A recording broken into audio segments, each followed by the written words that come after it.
त्यातला प्रकाश जागृत करून आपल्या पायावर उभं राहा हा जो काही त्यांनी दिलेला संदेश आहे तो मला असं वाटतं की मानवाच्या कल्याणाचा सर्वोत्तम संदेश म्हणून आपण त्याच्याकडे पाहू शकतो। खरं म्हणजे भारतरत्न डॉक्टर बाबासाहेब आंबेडकर यांच्या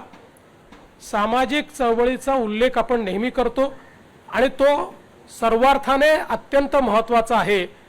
पण तो उल्लेख करत असताना अनेक वेळा त्यांचे वेगवेगळ्या क्षेत्रातले जे काही कॉन्ट्रिब्यूशन्स आहेत ते कुठेतरी मागे पडतात आणि म्हणून केवळ एक विषयावर या ठिकाणी मी बोलणार आहे आणि ते म्हणजे त्यांनी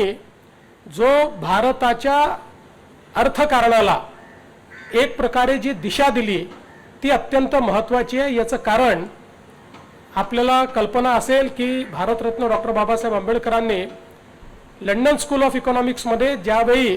डॉक्टर ऑफ सायन्स ही पदवी मिळवली त्यावेळी त्यांचा प्रबंध हा जो काही आपल्या रुपया आहे प्रॉब्लेम्स बिफोर इंडियन रुपी अशा प्रकारचा प्रबंध त्यांनी तयार केला आणि या प्रबंधामध्ये त्यांनी ज्या गोष्टी मांडल्या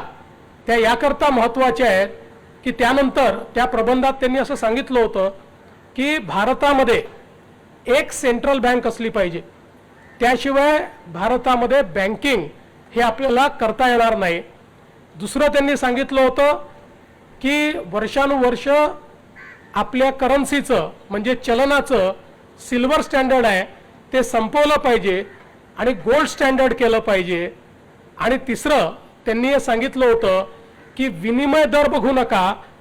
करन्सीची पर्चेसिंग पॉवर बघा। आणि त्यानंतर ज्यावेळी बँकिंग व्यवस्थेच्या संदर्भात हिल्टन यंग कमिशन तयार झालं आणि ते भारतामध्ये आलं त्यावेळी त्या कमिशन समोर सर्वात विस्तृत साक्ष ही भारतरत्न डॉक्टर बाबासाहेब आंबेडकरांची झाली आणि ती साक्ष झाल्यानंतर हिल्टन यंग यांनी